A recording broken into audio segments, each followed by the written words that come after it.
Hey everyone, welcome to today's Explainer. I am super excited to have you here because today we're unpacking some truly fascinating source material titled The Art of Engaging the Invisible Classroom. If you've ever had to stand up in front of a massive group of people, or honestly, even if you've just sat way in the back row of one of those giant university lecture halls, you know exactly how daunting that environment can be. It's intimidating. So today we're going to explore exactly how elite educators manage to take these large, passive crowds and completely transform them into actively engaged, dynamic classrooms. Let's get right to it. Okay, let's dive into this. Why do classes of 300 students fail? I mean, that is a huge number of people to cram into one room. If you were to ask most teachers, professors, or presenters what their absolute biggest hurdle is in that scenario, they'd almost certainly point to crowd control. They'd probably say the hardest part is maintaining discipline or just managing the sheer noise level of hundreds of restless people. But the source material completely flips this assumption on its head. The biggest hurdle in a massive lecture hall? It isn't loud at all. Section 1. The Threat of Invisibility. We usually walk into a massive room expecting a need for serious discipline, right? We assume it's going to be this rowdy stadium that we have to actively tame. But the reality? The reality is invisibility. In a gigantic room, the real danger is simply that students feel entirely unseen. It's quiet. Actually, scratch that. It's dead quiet. And that is absolutely deadly to the learning process. It's not that the crowd is actively rebelling against you. They're just slipping through the cracks. They're melting into their seats totally unnoticed. So let's talk about the psychology of what being unseen actually means. It's a state where students just disengage. They stop answering questions, and they basically become spectators instead of active participants. Think about your own life for a second. When do you pay more attention? When someone talks at you, totally uninterrupted, for a 60-minute lecture, or when someone looks directly at you and asks for your personal opinion within the first 2 minutes? Exactly. Attention isn't just handed to you because you happen to be standing at a podium. It has to be earned through involvement. When people feel unseen, they simply stop trying.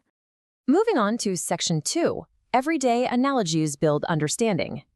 So now that we know the core problem is invisibility, we need a solution. And this brilliantly illustrates exactly how we fix it. You see, the real barrier to student learning usually isn't a lack of logic. It's abstract language. Instead of kicking things off with cold, distant jargon like process optimization or efficiency strategies, elite educators start with real life. Things like sorting laundry. They'll ask the room, hey, would you sort clothes by color first or by type first? And suddenly, boom, the entire room is intensely debating process design and optimization without even realizing it. They're swapping out that distant terminology for relatable daily chores. And let's be real, everyone has very strong opinions on laundry. Here's another fantastic example from the source material known as the backpack principle. How do you pack a suitcase quickly? Imagine asking a room, okay, if your backpack is a total mess and you desperately need to find a pen in 10 seconds, what matters more, having more pockets or keeping things organized inside? Everyone instantly, intuitively understands a messy bag. By asking this, you are teaching really abstract concepts like structure, categorization, and retrieval systems, and you're doing the whole shebang without ever using a single piece of intimidating academic jargon. Or consider this challenge. How would you go about finding the tallest person in a huge crowd?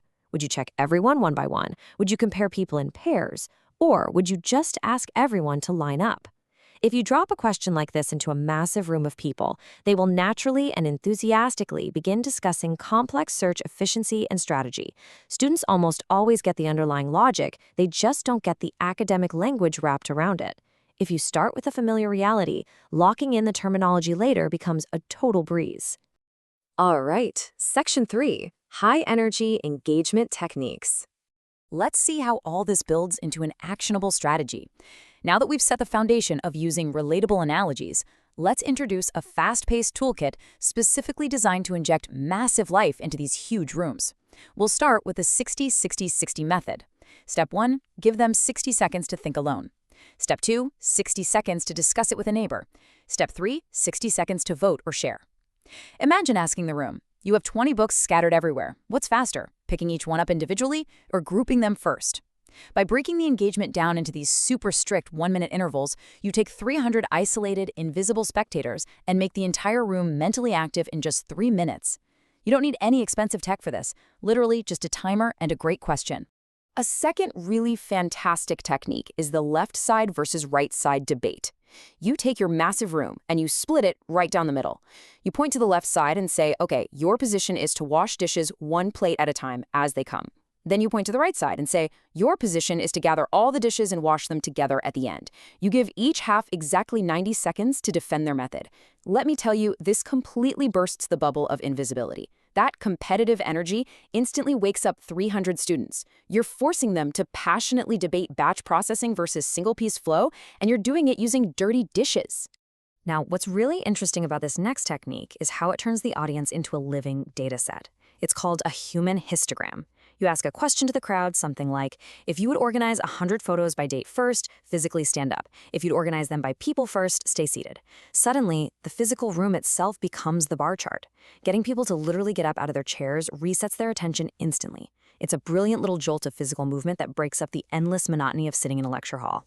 Technique 4 perfectly leverages human psychology. It's called swap and check. First, you have them write down how they'd organize a kitchen shelf, a super quick 1-minute task. Second, they swap that paper with the person sitting right next to them. Third, they check their partner's plan for clarity and look to see if there's a faster way. You want to know why this is so brilliant? Because humans can spot mistakes in others way, way easier than they can spot them in themselves. It's just human nature. Peer review isn't just about grading. It's a profound teaching tool that taps into our psychological tendencies to keep absolutely everyone engaged. And finally, technique 5, the exit ticket. In the last 2 minutes of your presentation, you ask the room one single question. If you had to teach today's lesson to a 10-year-old, what one golden rule would you give them? But the real magic actually happens in the next lecture when you highlight the best answers you received. Doing this proves to the students that they are actually remembered. It builds a sense of community, it proves their voices matter, and that the classroom is a living, breathing, interactive space. Which brings us to section 4, teaching is attention design. Bringing this all together, the absolutely crucial point here is that engagement solves the problem of scale much, much better than control ever will. Familiar analogies beat jargon every time, small, structured interactions create massive energy, and thankfully, you don't need perfection. Even just 2 of these interactive moments in a 60-minute lecture can completely transform the vibe of the room. The ultimate takeaway is this: teaching is absolutely not about information transfer. It is deliberate attention design. I want to leave you with this incredibly powerful thought directly from our source material. How do I make every student feel mentally present for just 1 minute at a time? Because when 1 minute becomes another, a crowd becomes a classroom. That right there is the ultimate mindset shift. Teaching is not about simply transferring information. It's about deliberately designing attention. So the next time you step up to a podium and look out at a sea of 300 quiet faces, what are you going to do to win their attention for that very first minute?